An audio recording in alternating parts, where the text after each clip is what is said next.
तो नमस्कार दोस्तों, आप सभी का स्वागत है हमारे YouTube चैनल में। तो आज की वीडियो में हम बात करेंगे देश और दुनिया से जुड़ी तमाम छोटी और बड़ी खबरों के बारे में। तो वीडियो शुरू होने से पहले आपसे छोटी सी गुजारिश है कि आप हमारे YouTube चैनल को पहले सब्सक्राइब कर लीजिए और साथ ही बेल आइकन को दबा दीजिए ताकि आपको हर वीडियो की नोटिफिकेशन सबसे पहले मिल सके। तो चलिए आज की वीडियो शुरू करते हैं। तो आज की पहली और सबसे बड़ी खबर ये निकल कर आ रही है कि चीन की नापाक हरकत पर भारत ने भी दिखाया तेवर। लद्दाख में LAC पर बढ़ाई सैनिकों की तादाद। जी हाँ दोस्तों, आपको बता दूं कि लद्दाख में चीन की ओर से भारतीय सीमा में भारी संख्या में सैनिकों की तैनाती के बाद भारत ने भी अब करारा जवाब दिया है। भारतीय सेना ने लद्दाख में चीन सीमा पर अपने सैनिकों की तैनाती बढ़ा दी है। चीनी सैनिकों की घुसपैठ रोकने के लिए भारत ने लद्दाख के अलावा अन्य क्षेत्रों में भी पेट्रोलिंग और निगरानी कड़ी कर दी है और चीन की ओर से दौलत बैग गोल्ड और 114 ब्रिगेड के तहत नाजुक इलाकों में 5000 सैनिकों की तैनाती की गई है। चीनी सैनिकों को किसी भी तरह से आगे बढ़ने से रोकने के लिए भारतीय सेना ने वायुसेना की मदद से सैनिकों को अग्रिम इलाकों में तैनात किया है। सूत्रों ने कहा कि चीनी सैनिक भी बहुत आक्रामक तरीके से काम कर रहे हैं। वे पैंगवान रिवर और फिंगर क्षेत्र में भारी वाहनों के साथ निर्माण के उपकरण भी ले आए हैं।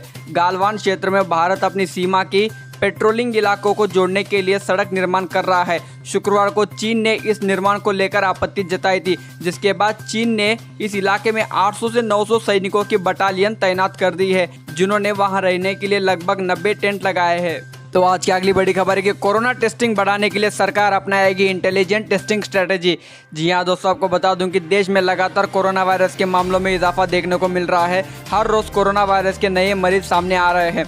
वही कोरोना वायरस के संक्रमण का पता लगाने के लिए सरकार अब एक नई रणनीति अपनाने वाली है। देश में कुछ राज्यों में कोरोना वायरस के मामलों में लगातार उछाल देखा गया है। सरकार के सूत्रों के मुताबिक बड़े पैमाने पर पलायन ने बिहार, उत्तर प्रदेश, ओडिशा और पश्चिम बंगाल जैसे राज्यों के सामने एक और चुनौती पेश की है। वहीं अब सरकार ने इंटेलिजेंट टेस्टिंग स्ट्रेटेजी को विकसित किया है ताकि भारत में कोरोना टेस्टिंग को बढ़ाया जा सके। और आपको बता दूं कि भारत में कुल 609 लैब मौजूद है। उनमें से 431 सार्वजनिक लैब है और 178 प्राइवेट लैब्स है। और भारत पहले से ही पिछले कुछ दिनों में 1 लाख प्रतिदिन टेस्टिंग के स्तर को छू चुका है। अब आने वाले दिनों में 2 लाख प्रतिदिन तक इस टेस्टिंग क्षमता को बढ़ाने के लिए बुनियादी ढांचा का विकास किया जा रहा है। तो आज की अगली बड़ी खबर है कि 2 महीने बाद शुरू हुई विमान सेवाएं, कई फ्लाइट्स कैंसिल, मुसाफिर परेशान। जी हाँ दोस्तों, आपको बता दूं कि पूरे देश में कल से घरेलू विमानों की आवाजाही शुरू हो गई है। ऐसे में पिछले 2 महीनों से फंसे कई लोग अब अपने राज्य वापस जा पा रहे हैं। इसके अलावा ईद होने की वजह से कई लोग अपनों से मिलने भी जा रहे हैं।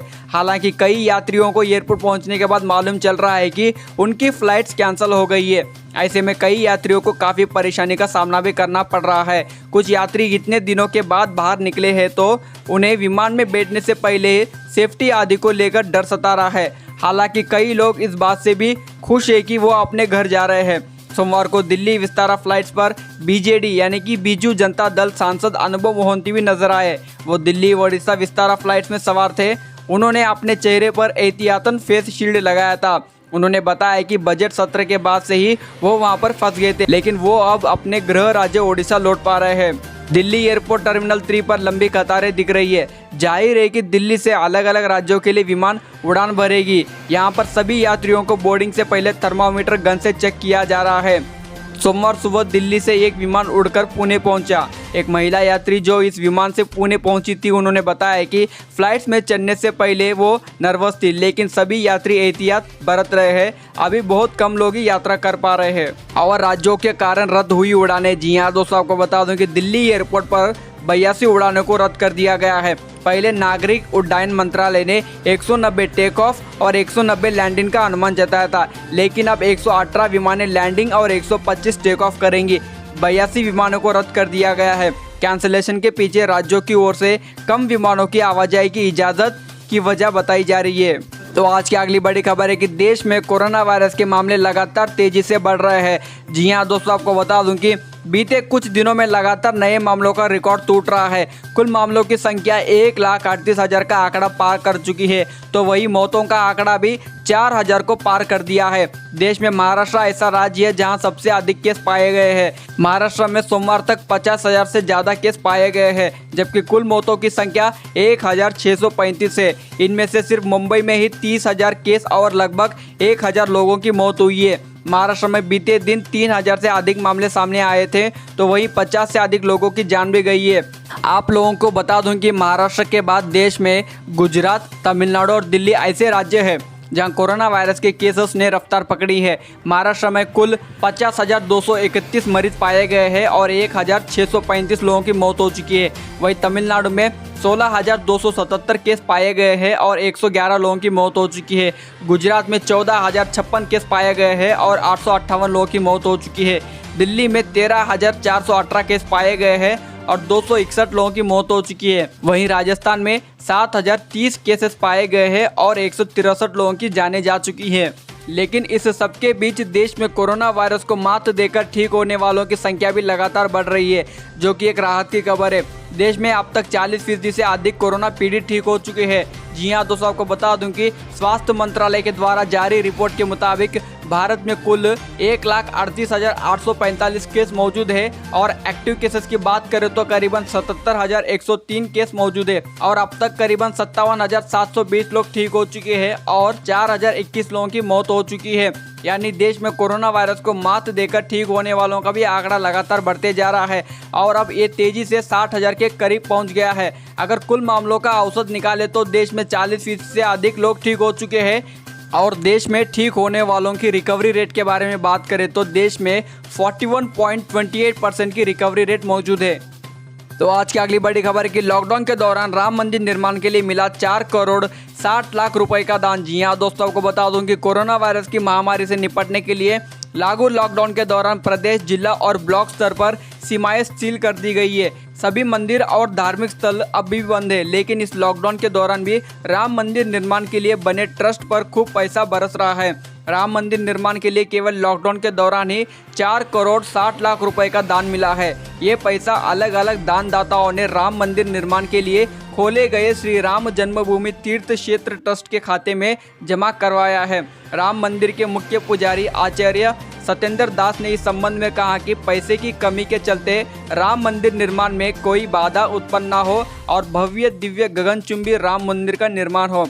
भक्तों की यही कामना है, इसलिए भक्त लगातार दान दे रहे हैं। तो आज की अगली बड़ी खबर है कि कोरोना संकट से उबरने के लिए जोमेटो ने मैनेजमेंट लेवल पर किया बदलाव।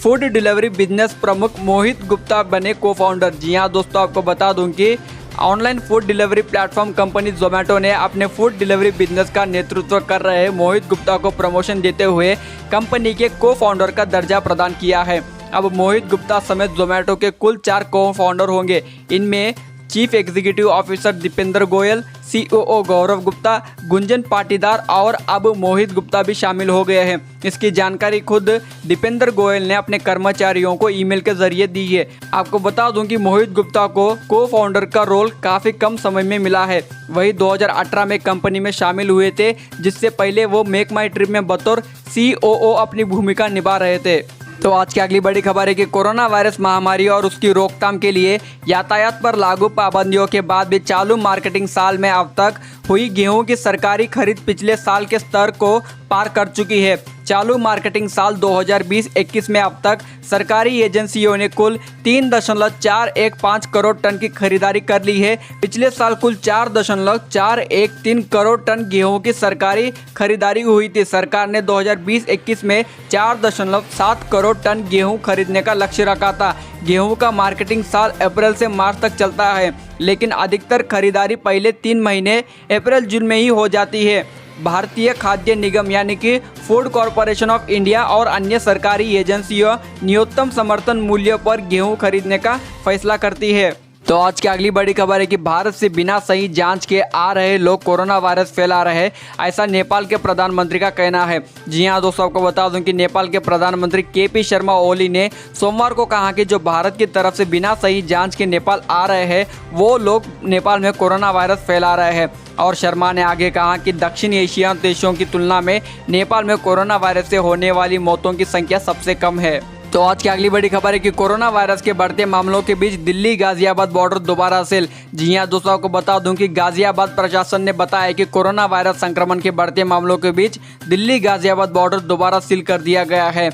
प्रशासन ने कहा कि संक्रमण के मामलों का बहुत बड़ा हिस्सा उन लोगों से जुड़ा है जो दिल्ली गाजियाबाद के बीच यात्रा करते हैं। हालांकि बैंकिंग सर्विस व अन्य अनिवार्य सेवाओं से जुड़े वाहनों को इस बीच आवाजाही की अनुमति दी गई है। तो आज की अगली बड़ी खबर है कि महाराष्ट्र के पूर्व मुख्यमंत्री अशोक चव्हाण को हुआ कोरोना वायरस संक्रमण। जी हां दोस्तों, आपको बता दूं कि महाराष्ट्र के पूर्व मुख्यमंत्री व कैबिनेट मंत्री अशोक चव्हाण का कोरोना वायरस टेस्ट पॉजिटिव आया है। चव्हाण फिलहाल महाराष्ट्र सरकार में PWD के मंत्री पद को संभालते हैं। गौरतलब है कि महाराष्ट्र राज्य में करीबन 50,000 से ज़्यादा कोरोना वायरस के मामले आ चुके हैं।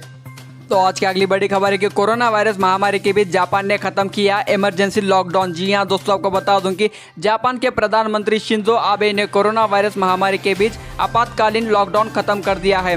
महीने की शुरुआत में जापान के अधिकांश हिस्सों में इमरजेंसी लॉकडाउन को खत्म कर दिया गया था। टोक्यो और 4 अन्य हिस्सों में यह सोमवार को खत्म कर दिया गया है। आबे ने कहा कि जापान ने सिर्फ 6 हफ्तों में ही कोविड-19 जैसी बड़ी बीमारी को नियंत्रित करने में कामयाबी हासिल की है। तो आज की अगली और आखिरी खबर यह है कि 2047 तक दूसरी या तीसरी सबसे बड़ी अर्थव्यवस्था बन सकता है भारत। जी हां दोस्तों, आपको बता दूं कि नीति आयोग के उपाध्यक्ष राजीव कुमार ने कहा कि विकास को जन आंदोलन में बदलने की ज़रूरत है और भारत 2047 तक दुनिया की दूसरी या तीसरी सबसे बड़ी अर्थव्यवस्था बन सकती है। उन्होंने कहा कि भारत में आर्थिक वृद्धि के लिए निजी क्षेत्र का इन्वेस्टमेंट ज़रूरी है और आपको बता दूं कि फिलहाल भारत 5वीं सबसे बड़ी अर्थव्यवस्था है दुनिया में। और दोस्तों, इसी के साथ आज की तमाम छोटी और बड़ी खबरें यहीं पर ही समाप्त होती है। वीडियो पसंद आए तो ज़रूर लाइक करें, शेयर करें और ऐसे ही ताज़ा तरीन खबरें देखने के लिए हमारे चैनल को सब्सक्राइब करें। वीडियो देखने के लिए आपका बहुत बहुत धन्यवाद। जय हिंद, वंदे मातरम।